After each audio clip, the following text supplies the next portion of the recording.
times when young men are talking to young ladies they're friends with, they get into discussions that you don't get into. They make statements that make them feel, they make the girl feel like this young man has a plan. Are you with me? And it gets worse when they start sleeping together. The girl thinks that because he's talking nice to her and they're having immoral sex together and all of that, then he's interested. He is not. He is just using her and bidding time. Now in church, even if you are not having immoral sex, no challenge. But back off. Anytime you are leading a sister on, when it gets to the point where acrimony, aggression, evil comes in, that girl will kneel down, cry to God for you, and your destiny will come down. Because you thought you were playing a game, but the game is somebody's life. Am I talking to somebody here? The game is somebody's life. Don't waste anybody's destiny. Know how you talk to people. Know how you live. Am I talking to somebody here? Do that. Do that. I told you in this church, when I was a younger person, I had a relationship with somebody that was my good friend. She's still a member of this church. She was my good friend. I didn't want to have a girlfriend. I was born again. I had no plan of any girlfriend. She's the one that walked up to me and said, "You are my boyfriend." I say, "Why?" I came to visit my uncle. They lived in the same compound with my uncle. I was a student at Uniport at that time. It's all the girls in my class have girlfriends, have boyfriends. He said, "I don't have any. And I like you. As I'm born again," he said, "I will follow you." And I took it as a joke. But if you know her, even today in church, you know that you can't say no to that girl. I was in Uniport. She came with her friends.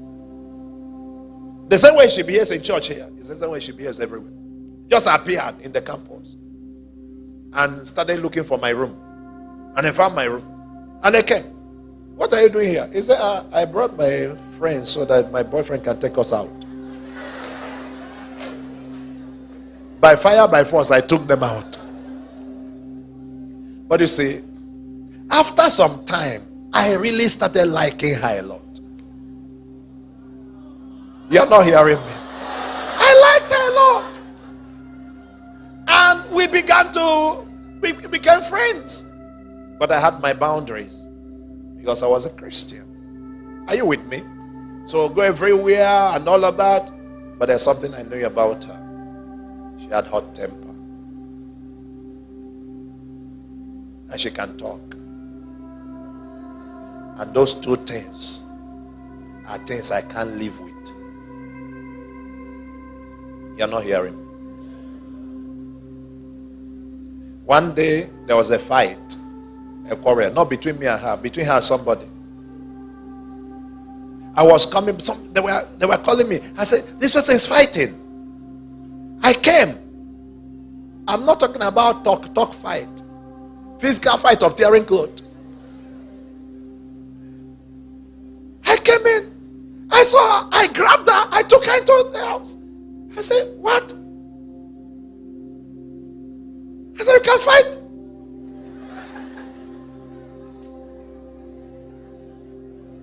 Now hear this. Are you with me? After some time, I sat down with her. I said, "Listen, you know I love you." She said, "Yes." I said, "I want to be clear to you. My values and your values are not the same. My standards and yours are not the same. And believe me, our relationship will not go in this direction, so that you don't mistake our walk." I made it clear. It wasn't nasty. It wasn't brutal. It wasn't aggressive. It was sincere and simple. And she knew. I said, "This is what God has for me. This. We can't mix this together. We'll still be friends."